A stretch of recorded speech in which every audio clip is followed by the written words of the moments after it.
called you 1,000 times. How come you didn't pick up any of it? What are you doing? Where are you? You are not home. Sabine sounded upset. What? You didn't tell me that you're coming today?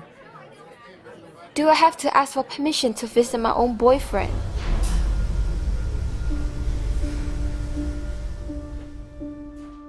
From Sabine's spiteful tone, Felix could imagine the kind of face she was making. They had been together for 3 months. Little by little, Sabine started to show her true color.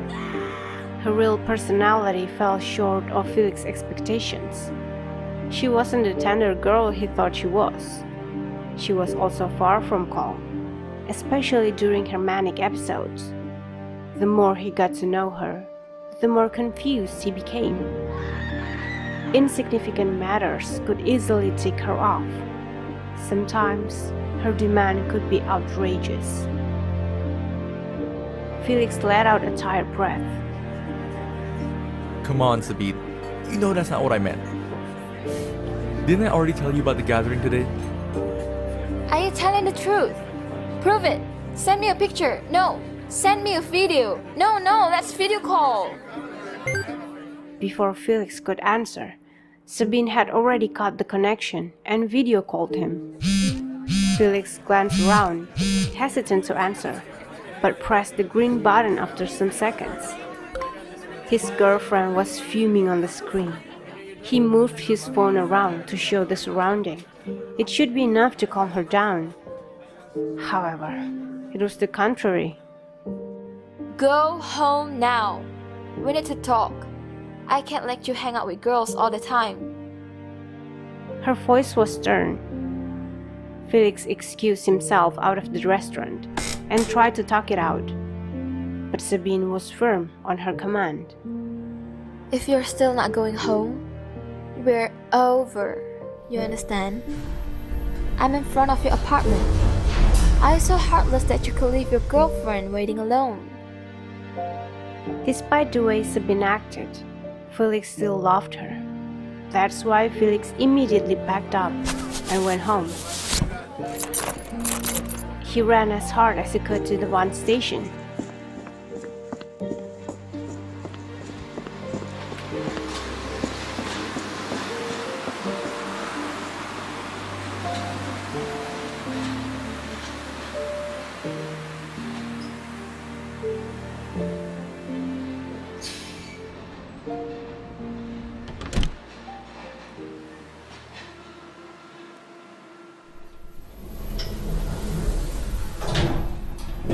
Sabine was true to her words. She was sitting in front of Felix's apartment. He brought her in and boiled a cup of warm tea. With her palm pressed tight on the cup, Sabine began. Are you dating Lisa? Huh? That question alone had left Felix dumbfounded. Sabine, what are you talking about? She drew out her phone and laid it on the kitchen table. She zoomed in on a picture on her phone and tapped lightly. She's sticking herself to you like this. Isn't it what lovers do? What do you mean? She's just sitting beside me. Don't you see that there are other people? Anyway, Sabine, she's your colleague. Do you think that she's so spiteful to do that to you?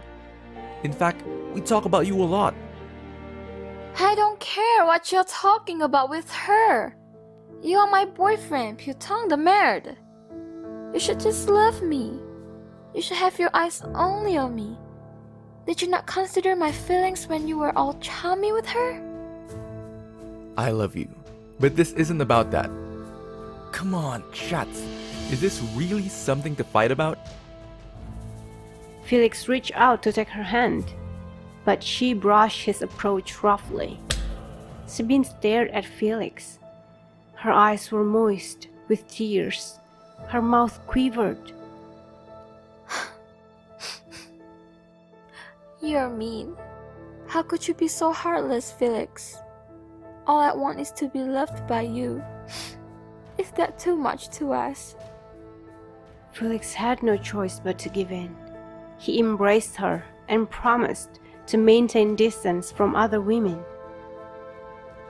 Afterward, Felix stopped talking to girls. Not even eye contact was allowed. Sabine cleaned any female contact off his phone.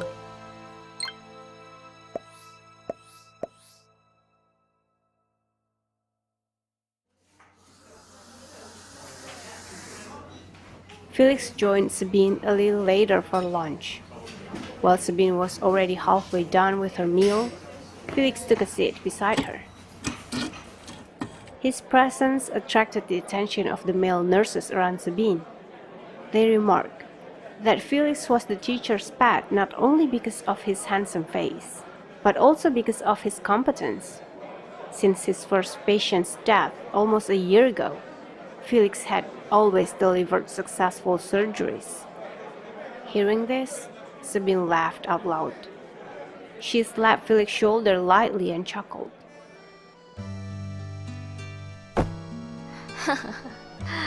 What? Ruben, aren't you exaggerating too much? He's okay to look at. Although he's really ugly when he wakes up in the morning. Anyway, it's hard to picture someone differently when you knew too much. The only response Felix could give was a long exhale. Sabine took his arm into her embrace and rested her head on his shoulder. I know he has a lot of shortcomings. He's a crybaby and weak. But I love him. He's mine, and I'll do anything to protect him. Consequently, Sabine was showered with compliments and admiration from her colleagues for her extravagant love profession. She was deemed the perfect girlfriend. After Sabine emptied her plate, she took Felix's. Felix was stunned when his half-full plate was taken away. Wait, Sabine, I'm still eating. But I'm already finished. Sabine looked around and realized that there were people around, so she quickly rectified. Felix, shouldn't you lose some weight? You haven't exercised in a long time, right? Are you letting go of yourself because you know that I won't go anywhere? The colleagues booed at him. Felix tried to clear up the accusation, but no one would listen. Felix had always been busy, especially because he was one of the senior doctor's most trusted students. Thus, he had little time to get to know nurses in training. Between the lovely friend and a stoic stranger, who would they choose to believe? As Felix followed his girlfriend out of the canteen, he expressed his concern. Did you have to do that in front of people? I felt humiliated. Sabine laughed it off. Don't be crazy. What did I do? Is this about your lunch? Oh, no, no more. I did it for you. Felix gritted his teeth. Calling me weak and a crybaby is the way you love me? That's just a joke, Felix. It's not a big deal. Don't you think you are blowing things out of proportion here? Are you right on your mind? Blowing things out of proportion? Sabine, normal people won't go bad-mouthing their lover to others like you did. Sabine stopped in her track and faced Felix, who was 2 heads taller than her. Écoute, il faut appeler un chat. It's the fact that you were weak. You knelt down to beg for my forgiveness when we fought. That's the definition of weakness. Felix could feel his uneven breath. You told me to kneel!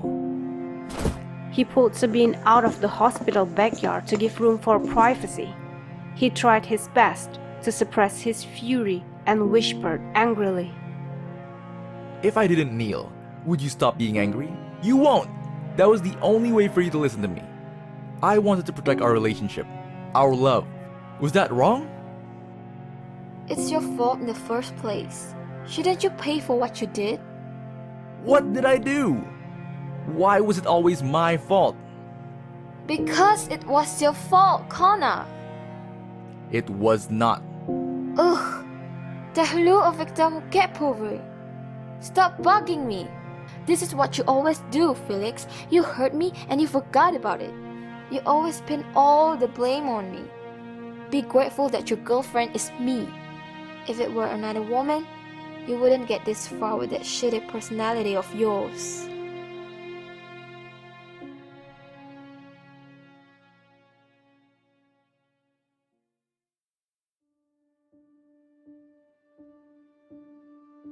It had been days that Sabine had gone off the radar. Felix couldn't contact her, and she wouldn't return his call. He had visited her apartment, but she had never answered the door. If anything, Felix admired her stealth in avoiding him. Even at work, she had managed to not bump into him. He wondered if Sabine was ghosting him because she wanted to break up. He wished she would say it to his face if she wanted to end their relationship. No matter what, they had begun the relationship with good intentions. He'd be ashamed to end it on a sour note. Bonjour. I'm probably busy assisting doctors in saving lives. Leave a message and I'll get back to you. Salut. Felix exhaled, massaging his temple, and said in a tired voice, Sabine, bitte, I've left a lot of voicemails. I'm basically a stalker now. I'm sorry. Please, talk to me. I'm going nuts here. He dropped the phone on the kitchen table. The emotional fatigue had built up. He had lost appetite and suffered from loss of joy. It had gotten hard to concentrate at work. Others teased him, saying that he'd lose the teacher's pet title soon if his incompetence continued on. Kina entered the kitchen and was surprised at the melee surrounding the man. Missed! Hey dude, you almost gave me a heart attack there. Whew. He fidgeted in place. His legs shook violently. The mounting sadness in his heart begged to be let out. But Felix had distanced himself from his close relatives and friends, mostly because Sabine didn't like them for various reasons. Sabine didn't like the lewd way Felix's father looked at her. Felix's mother was too critical. Everything Sabine did was wrong in her eyes. His sister was rude. His brother was uncivilized. His friends were ill-mannered and selfish. Before he realized it, he had already been alone in the world, with Sabine as his only company. Now that she withdrew from his life, Felix felt an immense emptiness that demanded to be felt.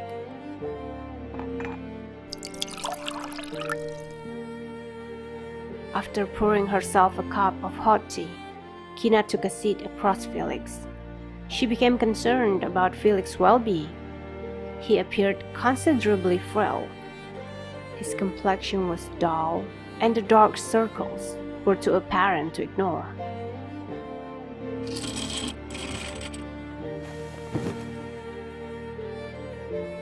Felix, are you okay?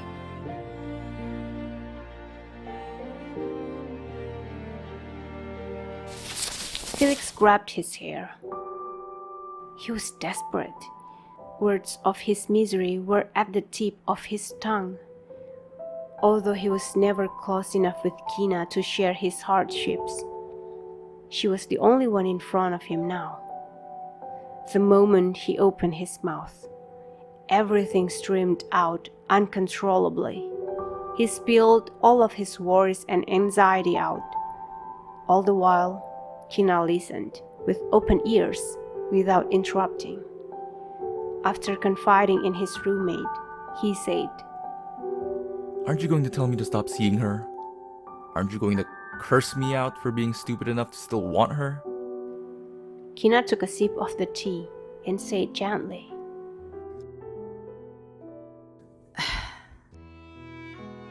Who am I to tell you what to do? It might seem stupid, but it's just a speck of your whole life. I don't even know a quarter of what you've been through. Hearing an acceptance that he had never gotten from anyone, Felix felt relieved. He sniffled back his tears as he kept his head low, embarrassed. He didn't want to show this weak side of him, but it was too difficult to maintain composure. She has this tightrope around my neck. She's not always a bad person, you know? She's usually kind and loving. I didn't know what went wrong. Felix's justification was cut halfway by a call from Sabine. He immediately got up and answered. Sabine? He then disappeared into his room.